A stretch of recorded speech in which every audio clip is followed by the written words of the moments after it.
Hello everyone, my name is Tara, and I am the registered dietitian at the Regional Cardiovascular Rehab Center. Today we will be talking about Canada's Food Guide. Today we will be discussing what Canada's Food Guide plate model is, how to make meals according to the plate model, and lastly, healthy eating habits to incorporate into your routine. This is the plate model. The plate model is a visual representation of what your plate should look like at each meal. It's used as a reference tool to help make healthy meals. As you can see, half of the plate is comprised of fruits and vegetables. These can be fresh, frozen, or canned. A quarter of the plate is comprised of protein foods. These can be animal-based proteins or plant-based proteins. The last quarter of the plate is comprised of whole grain foods. We want to make water our drink of choice. And this is something that we want to aim for every day at every meal if possible. Now let's go through each component. Fruits and vegetables should comprise half the plate. Fruits and vegetables contain many important nutrients, such as fiber. Fiber is an important nutrient because it promotes a healthy digestive system so that we have regular bowel movements. It also helps lower LDL or bad cholesterol, manages our blood sugar, and is associated with weight management. Fruits and vegetables also contain important vitamins and minerals, which boost our immune system and improves our overall health. Lastly, fruits and vegetables contain antioxidants, which prevent and slow the progression of cellular damage. Research has shown an association between increased intakes of vegetables and fruits and decreased cardiovascular disease risk and overall mortality. It is recommended to eat 5 or more servings of fruits and vegetables per day. Remember to include a variety of fruits and vegetables in your diet as well. So for example, apples, beets, oranges, cabbage, eggplants, mangoes, just to name a few. A quarter of your plate should contain protein foods. Protein is an important macronutrient because it is high in iron, zinc, and calcium. Iron improves hemoglobin levels, which carries oxygen in the blood. Zinc boosts the immune system and aids in wound healing. Calcium is very important for bone health. Protein is also the building blocks to help build muscle and other body tissues. Our muscles, skin, hair, and connective tissue are all made up of protein. Protein also keeps you feeling full and satisfied. Remember to include a variety of protein foods in your diet, including plant-based proteins.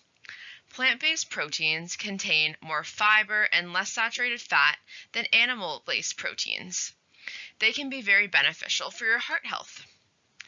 Some examples of plant-based proteins include lentils, beans, nuts, nut butters, seeds, tofu, and tempeh. The last quarter of the plate should contain whole grains and starches. Whole grains and starches contain carbohydrates, which are the body's preferred source of energy. They are also very high in fiber. And if you can remember from before, fiber has many important benefits, including promoting a healthy digestive system, lowering LDL cholesterol, managing blood sugar, and also managing weight. Lastly, whole grains and starches contain important vitamins and minerals, such as B vitamins, iron, and magnesium. It is important to note that not all grains are created equally. There are 3 parts of the grain: the bran, the germ, and the endosperm.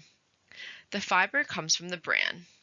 The vitamins and minerals come from the germ, and the energy comes from the endosperm. In refined grains, such as white bread, white pasta, or white rice, the bran and germ are removed. This means the fiber, vitamins, and minerals are removed, and all you are left with is the energy. When our body gets too much energy from grains, it stores it as fat.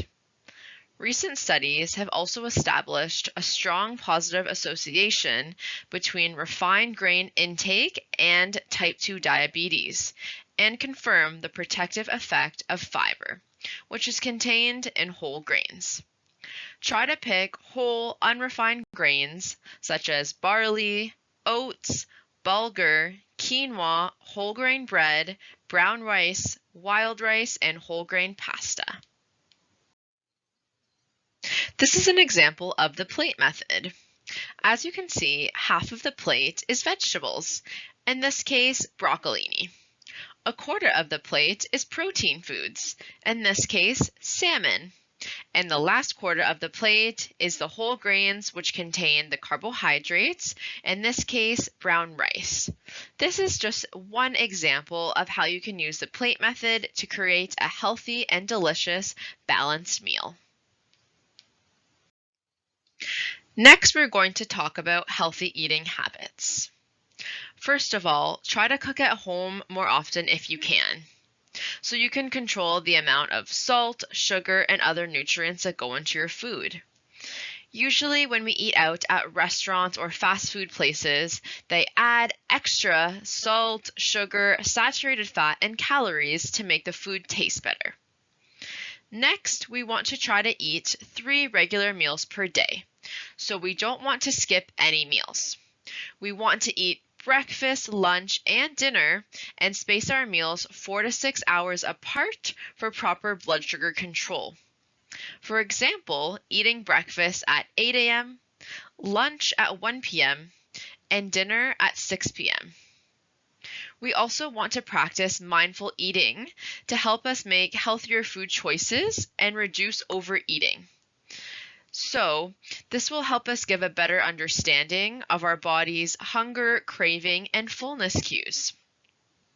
Lastly, we want to enjoy meals with our family and friends and make mealtimes enjoyable. For more information, you can book an appointment with me, the registered dietitian, and I would be happy to help. The phone number to call is 416-281-7022. You can also visit our website, gethearthealthy.ca, for various YouTube videos and patient handouts. Lastly, check out the calendar for live events on our website, where I will be giving various group education talks.